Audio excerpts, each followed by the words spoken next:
All right, guys, what's the best type of magnesium to take? In this video, I'm going to go over some recommendations that I have.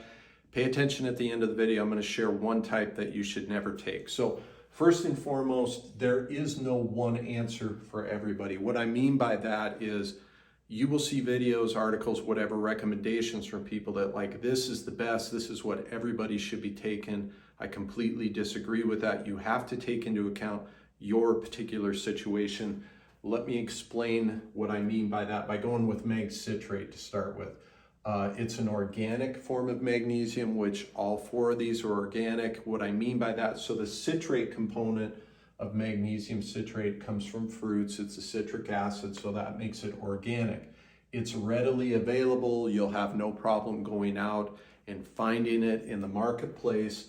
It has good bioavailability. What bioavailability means is you can have whatever amount of magnesium you want in a capsule or any kind of formulation, but all that matters is how much of it is absorbed and how fast. That's your bioavailability.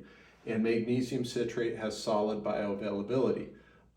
It's also good for constipation, and that's what I mean. If you're somebody who knows you're low on magnesium, but you have a little bit of constipation, mag citrate would be my recommendation, because it can help in that regard. As a matter of fact, they can use magnesium citrate in high doses as a bowel preparation for when somebody needs to go get a colonoscopy done, for example. The problem with magnesium citrate, the downside is up to 65% of it can actually form a complex, and when it does that, when it gets through your stomach into your intestines, you're not going to absorb it, and that's why people can go too far. They can get loose stools and upset stomach. So that would be the downside. Now the next type I would recommend, this is the one I personally use, but I'll explain why, is magnesium glycinate, also known as magnesium bisglycinate. It's also readily available. You're not going to have any trouble going out and finding it. When I originally started experiencing problems, I was in a stage of my life where I'd gone on these extreme diets. My stress hormones were higher. I had difficulty sleeping. So that's why I eventually went with magnesium glycinate. It does have a calming effect. One of the things that's good about it, again, it's organic. The glycinate is actually from an amino acid glycine. Okay, so it is actually easily transported in the intestine, so it doesn't have this loose stool effect that you're going to get with something like magnesium citrate.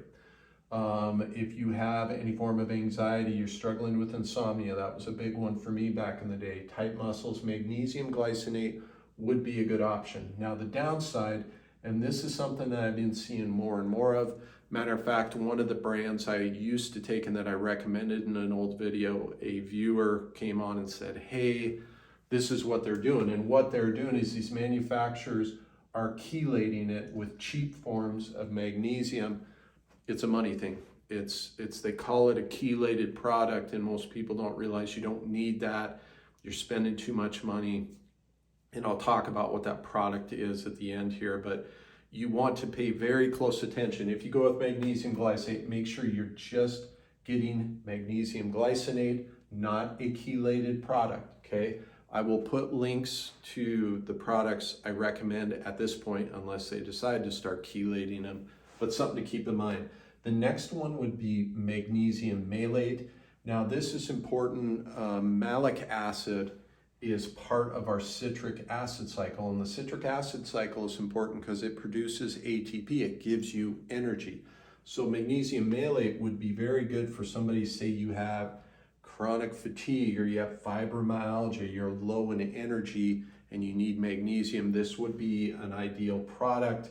The other thing, just like glycinate, malate is an amino acid, so it has good absorption, which decreases those stomach side effects we were talking about earlier. Magnesium malate is actually popular in other countries. The problem is it's not as popular here, so the availability in the marketplace will be lower, and the cost is likely going to be higher. The last one would be magnesium threonate. Now I want to point out something. These four would kind of be my top four. That doesn't mean some of the other salt forms aren't good. They just kind of duplicate what these ones are already doing. So don't think that these are the be all and end all. They're just good, solid options. Again, 308 is a organic product, which we like. The cool thing about this one is it crosses the blood-brain barrier.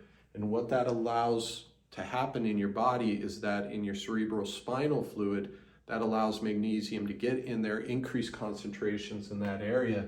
And we've seen from studies that it can increase the synapse where your chemical messengers in your body, that synapse density increases. So we can see better nerve transmission. We've actually seen nerve growth in some studies. So it would be very promising.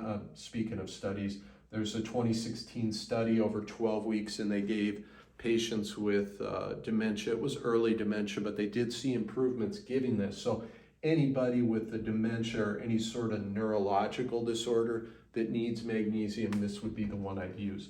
Now, what is the one I am telling you to stay away from? That would be magnesium oxide. First of all, it's super cheap, okay? Its claim to fame is that it has really high magnesium concentrations, but the thing to remember is it's not water soluble. It's inorganic, it's not organic, and it's not water soluble. So despite having high magnesium concentrations in the tablet, you're not going to get a lot into your body. It has a ton of side effects. You're going to see that nausea, the loose stool, so on and so forth. And this is the form that I was talking about, like magnesium glycinate. These chelated products, all they're doing is they're going in and adding magnesium oxide to magnesium glycinate and some of these other products. It's a garbage product. I'd stay away from it, stay away from any chelated product that has it. Again, for the reasons I kind of laid out. Now, if you want to know about, I have 11 other natural therapies and supplements I personally use and recommend. They're effective, they're safe. You can go and get that for free at my website. I'll put a link in the description. People have found that really helpful, and I think you'll find it helpful as well. Let me know in the comments, guys, any questions, comments, other topics that you would like me to cover. I read all the comments. I don't necessarily have time to respond to all of them anymore, but let me know. And I hope this was helpful, you guys. I will see you in the next one. Thank you.